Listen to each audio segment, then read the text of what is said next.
Yeah. You want to open this up, Minette? But you're a co-host already. Yeah, that's great. Do you want to open up the meeting? Oh, I opened it up already. Oh, okay, thanks. Yes. Hi, everybody. How are we today? Are we able to put cameras on today? Because today is actually a different kind of class. It's going to be really interactive. Because today we're going to learn about the different tax vehicles.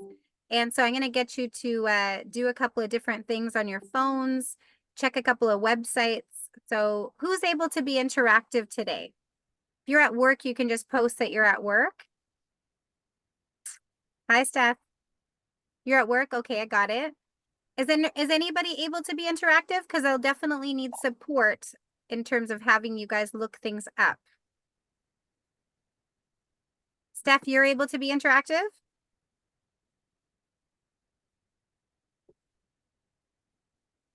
Okay, great. All right, well, we're gonna regroup for those of you. Okay, sounds good, Steph. So lots of listening. Okay, well, I will do my best. I know you can go back and you can watch this video, okay? But today we're gonna talk about, sort of a carry after the last meeting we had. We were talking about just different things about investing money. So the 3 Ds of investing. Was anybody here last week that remembers the 3 Ds of investing? Is this a totally new group? Because I want to make sure that you can't build on something. If there's nobody that was here last week, then I'll regroup from last week. Okay. All right. Well, we're going to touch on that then, because we want to make sure that you get some value from last week. So last week we were talking about investing 101 and the 3 Ds of investing. So I'm just going to quickly kind of update you on that, because I feel like when you understand the 3 Ds of investing, it's a lot easier to understand, everything you're doing in terms of the different investment vehicles. Okay. So the very first D, when you're talking about creating wealth for yourself, is making sure that you actually do a discipline. You want to make sure that you have got, you're staying in the market. You're not getting emotional about the markets. You're not hearing the media, tell you different things. So I'm going to show you a couple of things just as a recap from last week. Okay. And so discipline looks like this. It looks like lots of things are happening in the market, but what is the trajectory of the market? If we were to look at sort of the last, 40, 50 years, what we see about the market is the market has always gone up. So when you think about investing, I just want you to remember that first D is basically just to stay disciplined. Don't get caught up in the emotions of it, all right? Because there is something called the bear and the bull market. So again, review from last week. But the bear market is the down times in the market, and they're very, very small. They're just, they're usually lasting an average of like 9 months, not very long. But the bull market, which I always remember is kind of like charging ahead, those are lasting, like 5 years, 6 years. They say the average is 48 months, but we just came off of 130 months of an increase in the markets. So discipline, don't pull all your money out, just keep your money invested. And when you do hear people talking about the markets and they're saying that it's, crashing or whatever they're saying, I want you to be educated and know that that's the time you want to buy. Okay. If everybody else is cashing out, you always want to go the opposite of the herd. Okay. You want to actually go and make sure you buy some investments, because that means they're on sale. Okay. So that's the first D. The second D is dollar cost averaging, just like I mentioned, buying on sale. When you start setting up investments, so I know travel nursing, you're getting an influx of money sometimes, but you do want to get your financial plan done so that you can have a dedicated investment program. Not just kind of like, I know it's RSP season right now, so a lot of you are trying to figure out, how much money you can put in to avoid paying so much tax. But truthfully, if you're doing a long-term plan for your financial future, consistency is your best friend. Okay. So having that plan done first and being able to just consistently be saving money, even if you're only doing, $50 a week consistently, and then putting a lump sum in at RSP season, that's still going to help you do better in what we call dollar cost averaging. Because when you look at the markets, see these little times in the market where we could say that the market had a bit of a downturn? Those are actually opportunities. The thing is, we don't really get to know when the downturn was until we look backwards in the past. Okay, so it's too late by then to have got the opportunity. So if you have money going in sort of all the time, you're always going to be buying shares or units at different times in the market. Okay, so that's that dollar cost averaging, just making sure that you're consistently setting up money going into investments. So for setting up your financial plan, you want to make sure that you have, weekly would be the best. If you can buy into investments every single week, by the end of the year, also, you sometimes don't notice money because it's smaller amounts more consistently than the lump sum. Okay, so hopefully you got that second D, dollar cost averaging. And the last one I want to recap on is diversification, and then we'll jump into the tax vehicles. Okay, so diversification in your investment, when you are setting up an investment, you do want to make sure, you know what I forgot to do? I forgot to record, but that's okay, Manette. We'll do a recap and then I'll record the TFSA and the RSP part. Then on the dollar cost averaging, you do want to make sure that when you invest money, see where it says the best performing and the worst performing. So if you look down here, you never know where in the world is going to be on special, okay? And what I mean by on special is that when the market's going down, that's a great time for you to buy. It's kind of like housing. If the market's really, really high in housing, it's not a good time to buy in that area, right? But if the market goes down, there's an opportunity for you to capitalize, okay?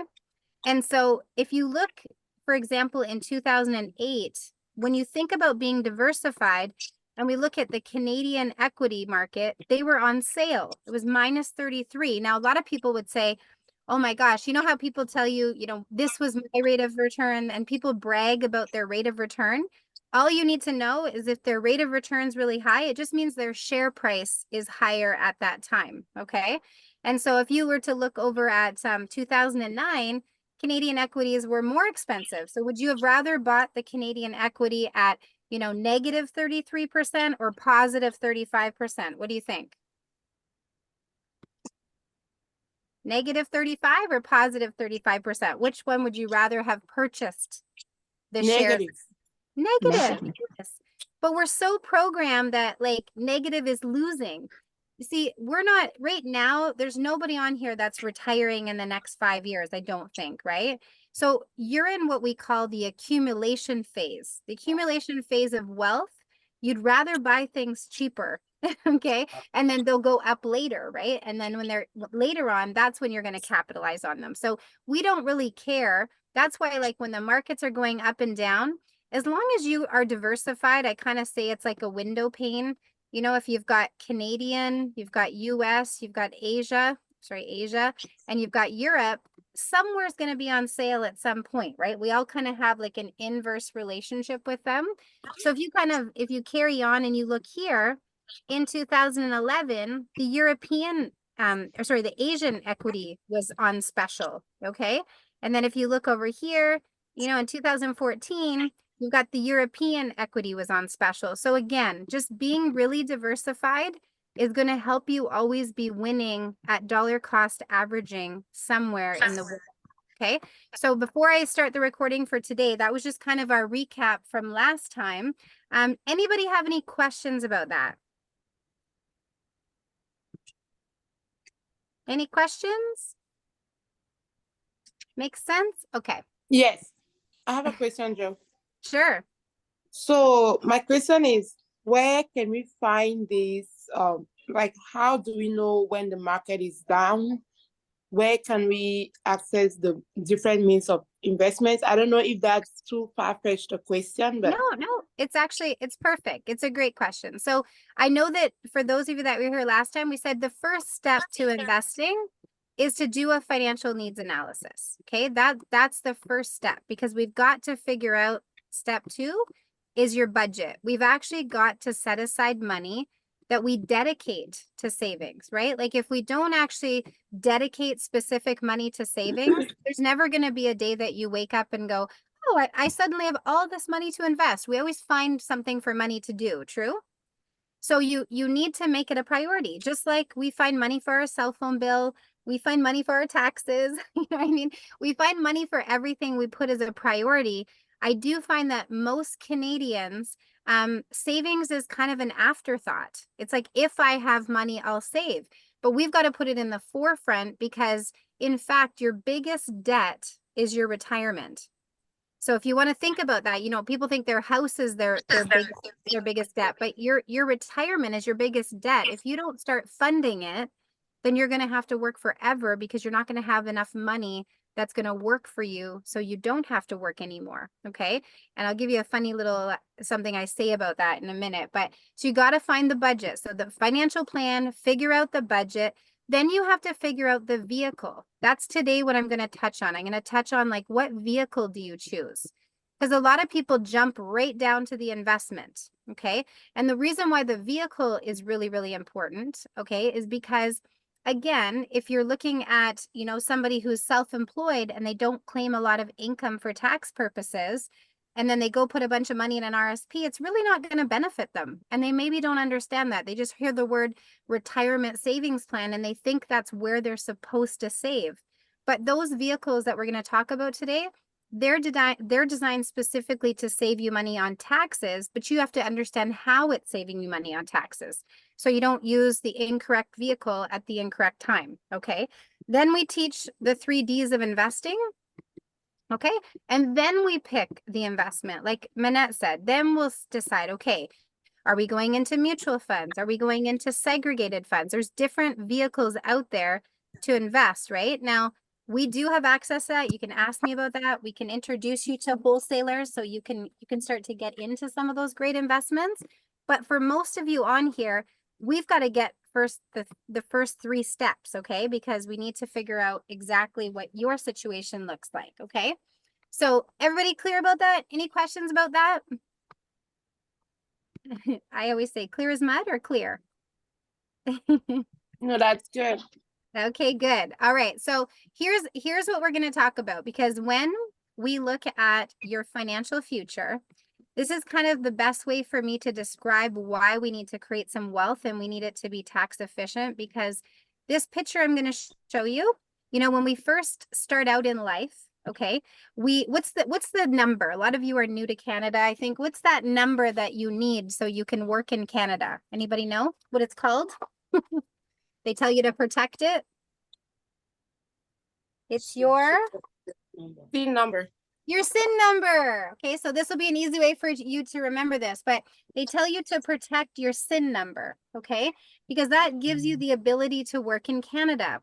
But here's the thing. When we get later in life, we need a FIN number. A FIN number is your financial independence number. It's an amount of money that once you have this, you don't have to work anymore. So how many of you want your FIN number? We know you all have your SIN number, but how many of you want your FIN number? Okay. I don't know about you, but that's my favorite number, because that number means when I reach that goal, I don't need to work anymore. Okay. And so today what I'm going to do is a little bit different. It's something that if you do watch this video back, okay, you could definitely kind of play this out with yourself and practice it. I'll show you a couple websites. This is something that we do in your financial plan. Will determine your FIN number, but I want you to understand the theory of it. And I want you to understand why picking the right tax vehicle is so important, okay? Because we can talk about RSPs, we can talk about RDSPs and tax-free savings accounts and FHSA accounts, but you've got to understand what your goals are so that we pick the right account to match the goal, okay? So the first thing I want to start off with is to ask you a question. In today's dollars, if you had, you know, no debt and you had no children that were dependents, how much money would you need in today's dollars?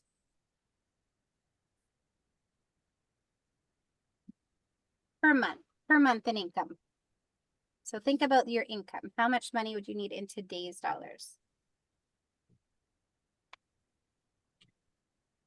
Anybody? Anybody have a number?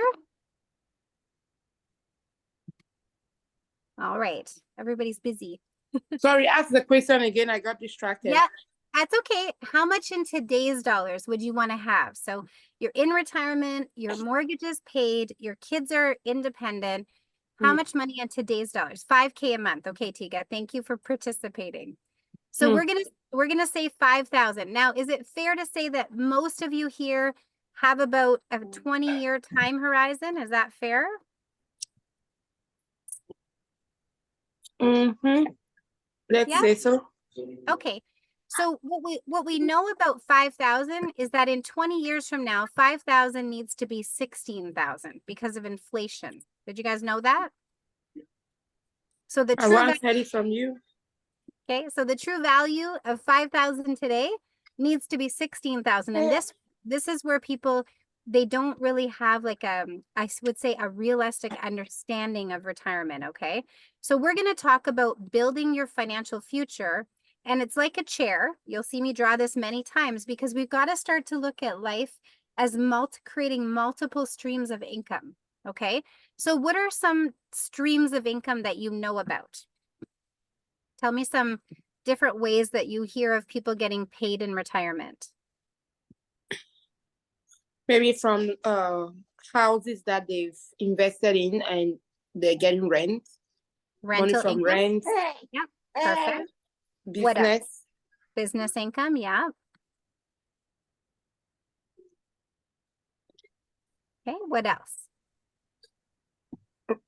Apart from pension plan. Yep, Canada Pension Plan, okay, like Canada Pension. You could have your, I'll put kind of the Canada Pension and the old age together, okay? What else do we have, people? How else are they getting paid? Almighty Insurance. What is it called, Minette? Almighty Insurance. Almighty Insurance. Do you know what's interesting about that? I don't know anybody who actually makes income from their insurance policies. It's such an interesting thing because Oh no.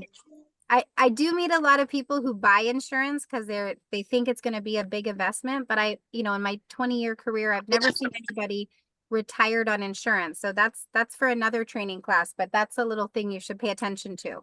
How about you've got your RSPs, right? Got your tax-free savings account. And you might be somebody who also gets a pension through work. Maybe there's like, you worked for some people in Canada, they work for Hoop and different like that. So that might be something that you could also be collecting, okay? So having said that, we're going to put pension here, okay? Now tell me which items here are not taxable. So in retirement, if I'm collecting from any of these, which ones are not taxable? TFSA and RRSP. Okay. Any other guesses? Rental income. Okay. Anybody else guess? Which ones are not taxable?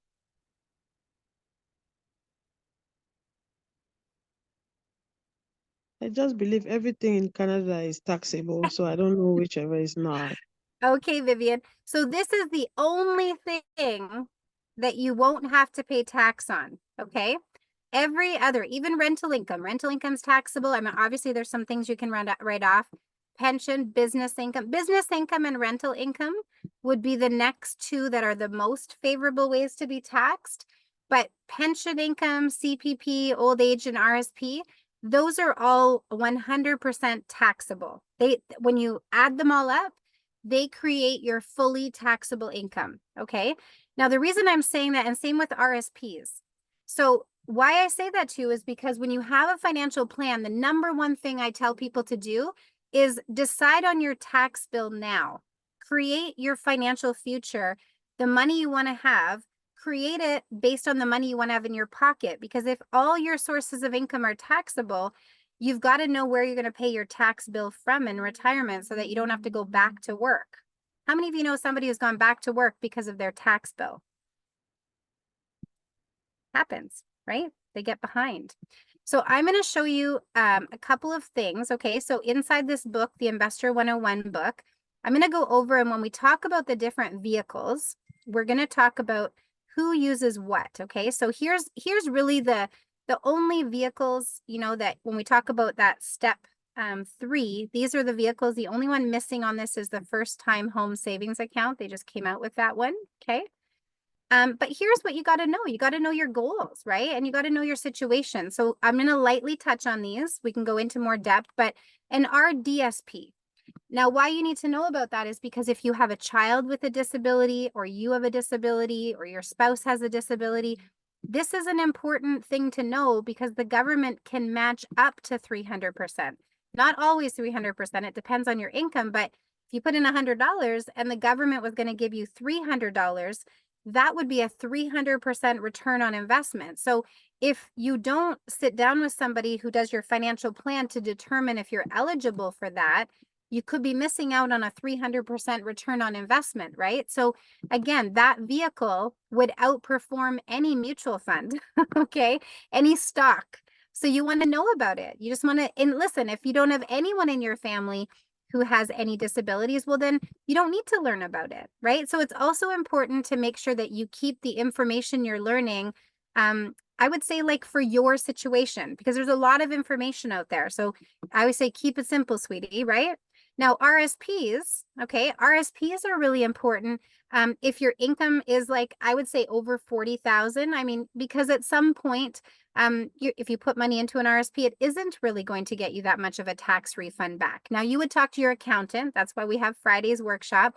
But you want to make sure that, you know, now is the right time for you to use your RSPs. If you are self-employed and you are writing everything off, you may not have a need for the RSP right now. It might be better to put your money in the tax-free savings account now. Okay, so your accountant's going to work that number out for you, but I'm going to show you a calculator. You know, if you make, say, $30,000 in income because you've written off all the things that, you know, all your business expenses, you know, if you put money into an RSP, it's really not going to get you back much of a tax savings, because RSPs are like this.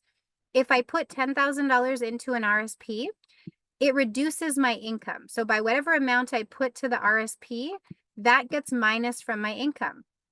So, I mean, really, if I did this, I really wouldn't save that much in taxes. Now, if I leave my RSP room until my income's maybe a little bit higher, 50, 60,000, I will benefit from that RSP because it's going to prevent me from paying back like 35% taxes, right?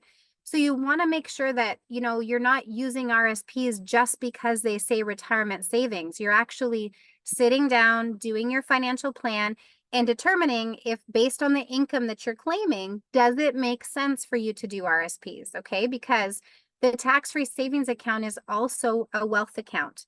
And I'm going to show this to you on those stools. I'm going to show you how saving money in the particular vehicles is going to really make a difference for you, okay? The tax-free savings accounts for everybody. Everybody wants to make sure they maximize that. The cumulative room right now is 95,000. Depends how many years you've been in Canada, how old you are, all that kind of stuff.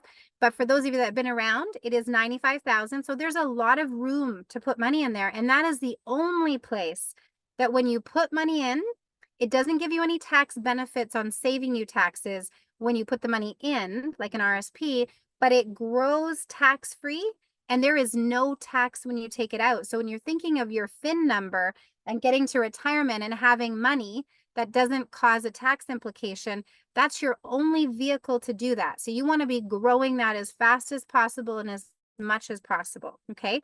If you have children, obviously the education savings plan is important because you're getting back 20% of what you put in up to a certain amount, right? So if you don't have kids, you don't need to learn about the education savings plan, right? So it's, again, it's like keeping the information relevant to your situation, okay? And then same thing, the first time home savings account. It's a great program, you know, if you haven't bought your first home, but if you already bought your first home, you don't qualify for it, okay? So the first home savings account, it's the best of both worlds, okay? It gives you the benefit of reducing your income like an RSP, okay? The challenge is the original RSP program for buying a house. When you took the money out to buy your house, you had to pay the money back otherwise over 15 years. Otherwise, it was added back to your income. With the first-time home savings account, you don't have to pay the money back, okay? They do limit you to how much you can put in here, but you don't have to pay it back. And the growth on it is tax-free. So you get the tax credit going in. So that same thing, if you had $60,000 of income and you put $8,000 in your first home savings account, it's going to reduce that income to $52,000. That's going to cause a refund because it's minusing from your income, okay? Now that 8,000 is going to grow tax-free. So let's say that it grew to, you know, $10,000, $15,000. Okay. When you go to take it out, there's no tax when you take it out. It doesn't get added back to your taxable income. Okay. So that's a huge benefit. Definitely something that you want to make sure that if buying your first home is a goal, you want to get together and inside your financial plan, we're going to be able to make sure that we put money away for that, because just opening the account activates it, and then you're going to be able to get that full amount of room over 5 years. Okay. So I'm going to really talk to you about showing you how the wealth is created. Okay.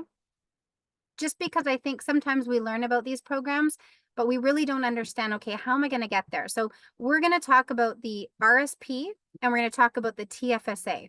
And our goal is 16,000. So I'm going to say that it's safe to say that you probably, you know, $2,000 will probably come from your CPP and your old age security. It's going to probably be way more than that, but I'm going to keep that one really, really low. Okay. Then I'm going to go over here and I'm going to show you a formula. Okay. And the formula is every $100,000. So if I have $100,000, okay, then if that money stays invested when I'm in retirement, I'm going to say that you're going to get about $500 that you could take out per month, okay, in an income, $400 to $500. So if I have $2,000 coming in from my pension, my CPP pension, and let's say I have no other pensions, then if I need 16,000, what am I solving for? What's the difference?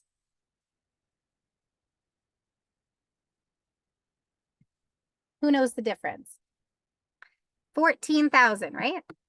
14,000 is what I need.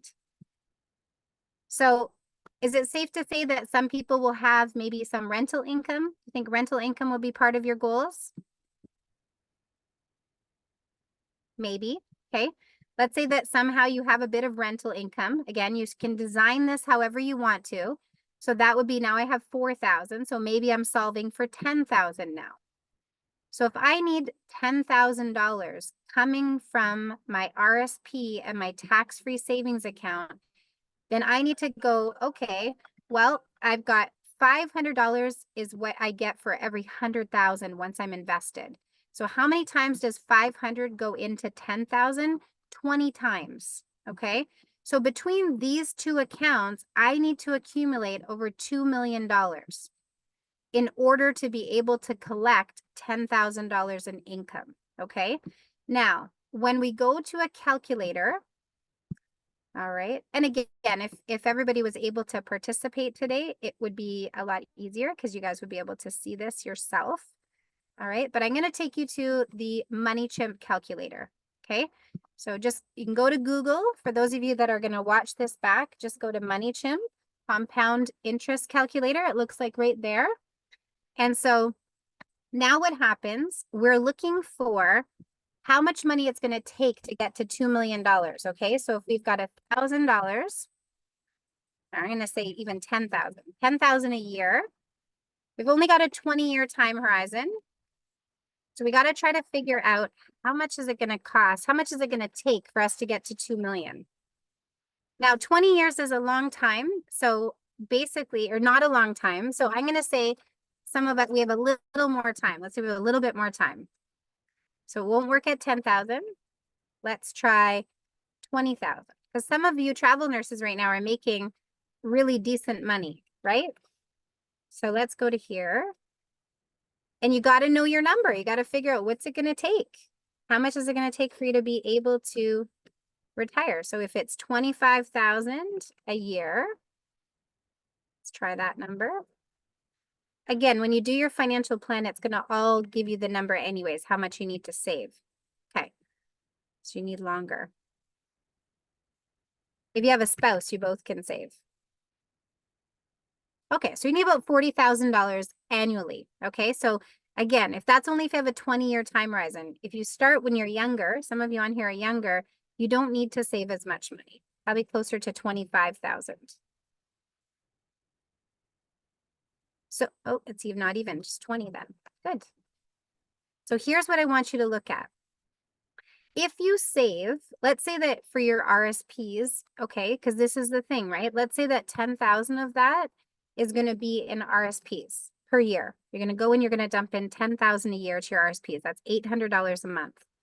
That means you'd have, after 30 years, about 1.2 million. Now, how an RSP works is this money gets you a tax credit, right? Like it saves you from paying about probably $3,500 in taxes if you're over 50,000, but it grows tax deferred.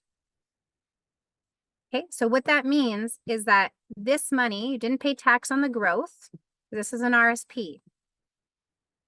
Now, when you go to take it out, and we said you could take out about $500 for every 100,000, this is about $60,000 that you would be able to take out of your RSP, and this would be taxable income.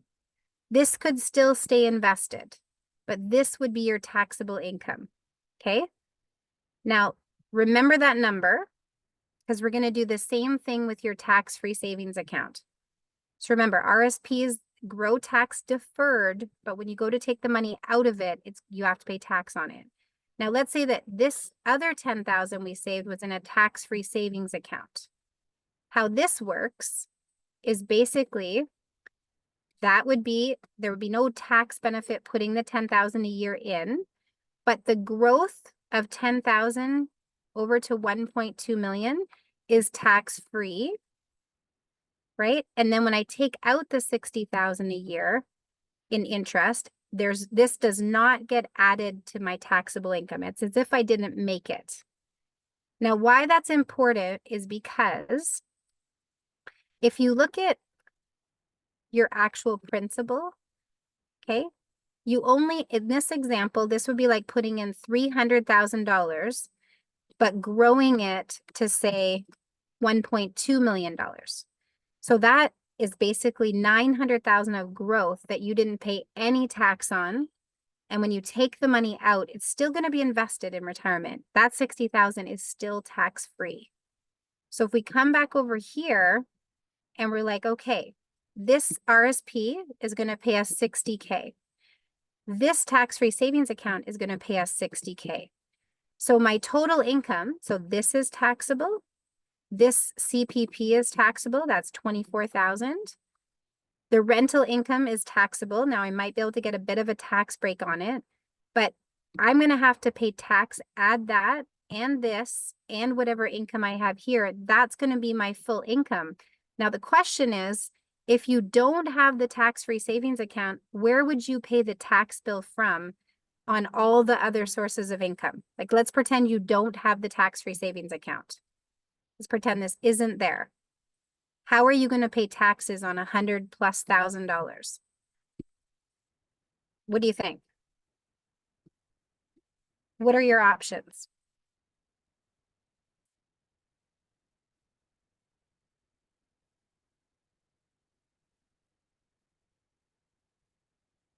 Anybody have an idea?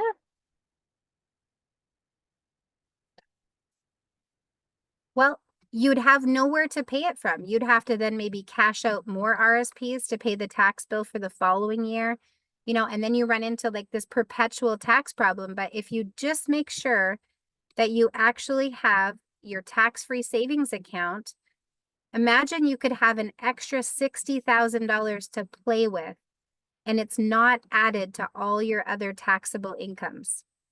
So again, this makes a lot more sense when you can be really interactive and we can like play around with the calculators together. But the number one thing I want you to take away from today is that when you're making your plan for your future, okay, you've got to start with a financial needs analysis first. You've got to look now to the future of when you want to retire, and you have to design the tax bill today, because every single decision you make, it's going to have an impact later. And you would rather know what that is and prepare for it so that you can have a comfortable retirement and not be having to maybe go back to work or something else. So I'm just going to like stop it there. I'm going to encourage all of you, if you have not reached out to have your financial plan done and you're not sure about your budget and you're not sure how much money you can put away or what vehicle you should use, here's my contact information. You can send me a text and we can set up a time to get that financial plan done, and we can do that for you.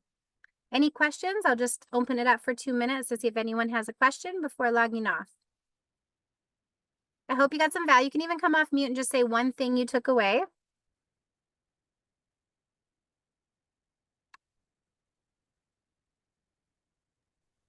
Can somebody say something? I don't want to be the only one participating. That's why I'm just being quiet. Are Yeah. we present, guys? Did you guys understand any of the information? 3 Ds of investing. Okay, good. Yep. That's important. Feel Discipline. free, Stephanie. You can put on your phone and talk. Oh, you said you were vacuuming. Sorry. So it's probably noisy there. Yeah. That's No okay. problem. Very good. Yeah, the 3 Ds of investing are very, very important. Also understand it's really important where you save the 3 Ds in, okay? The vehicle you choose creates your future. So you want to really understand what that future is going to look like today. What's one thing you took away, Minette? I learned so many things. Pretty much reviewed the 3D and also it going over the CFSA and RRSP. It just helps us to really understand, which one works better for us. And to be honest, this is definitely not my field of profession. So we do need to see a financial plan an advisor like yourself in order for us to understand our finances, because even if we want to learn all the tricks and the different ways of saving and securing our future, it's still harder when you're not a professional in that field. So Exactly. Yeah. honestly, we can learn and attend all the Zooms. At the end of the day, it will be worthless if we don't actually meet a professional to really look into our finances and help us grow and enjoy our finances better. So thank you so much for being there. Exactly. No problem. Thanks for having me. And listen, guys, I think we'll recap that. It's a building. It's like you're probably going to get 10%, and you've got to be able to listen to this, go apply it, think for yourself. Actually, like, how much money do I want to have in retirement? Like, you're working so hard today. What is the goal? Because if you don't have any goals, it's just cash flow. And I do think that everybody's here you're making a lot of sacrifices as travel nurses. You're also making a lot of income right now. And if you plan that income out properly, you can really set yourself up financially. So I hope that you're acknowledged for your hard work as a travel nurse, but also make sure that you're smart with your money, right? Because this can make all the difference in the world. So thanks for having me, Minette. You're welcome. Sorry. I just wanted to add that it's not just because we're travel nurses. Like, there's some people here too that are not travel nurses. So don't feel like your income is not enough for you to save. Yes. Or don't feel Everybody. like you can't make figure out if you're spending extra on something that you're not supposed to spend so you can save the money, right? So it's for everybody. We just insist on travel nurses just because it's generally a travel nurse page, but to be honest, like, every human who lives in planet Canada. That's very true. I forgot about that, Minette. Yes, Yeah. there's always enough money. Here's what I would say. We always find the money that for what we make important. So Yeah. if retirement is important to you, you find the money. Just like for our kids, we find the money for everything. Mm-hmm. Yeah, and you just got to make yourself a priority as well, because your greatest asset is your ability to make money. Now, in retirement, that's why we need to plan for it, because we want to not have to make the money. We want the money that we work so hard to make finally make money for us. Mm-hmm. Yeah. Okay, well, so good. Nice to see everybody. Any questions or anything? Ade, do you have any questions? I know you said you're at work, but if you can hear me, do you have any questions so that we have professionals here that can answer? We have a tax professional and Jolene, the financial professional. I know you're going to contact me at the back, but you can still contact me if that's where you feel more comfortable. Fidelia, do you have any question? Okay, Question? Stephanie has a question. Yeah, Go ahead. Stephanie, you can go right ahead. Go ahead, Steph.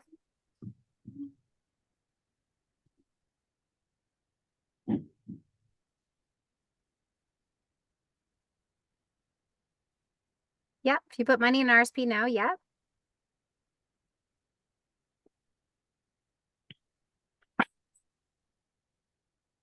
What's the question, Steph?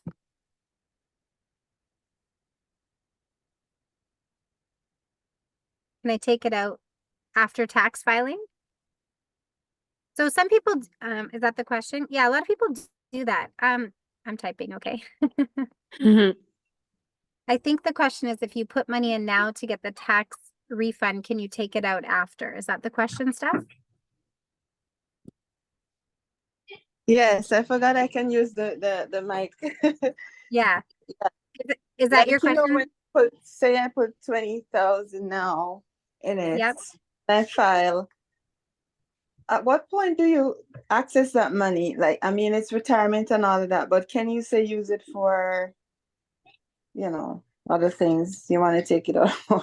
Well, the thing is, just like you get a tax credit when you put it in, when you take it out, it's going to be taxable income to you. So you have to be really careful. Now, if you have a year where you're not working, you can take it out and it's going to not have the high tax bracket. But if you're going to really benefit from RSPs, the whole goal is that you put them in and they grow, because getting a tax refund, that's all great, but really the growth and creating a stability income in retirement is what it's for. So sometimes I see people like put it in, get the tax refund, and then take it back out right after. And I'm like, that really doesn't, the next year you have a tax problem again, right? Like Yeah.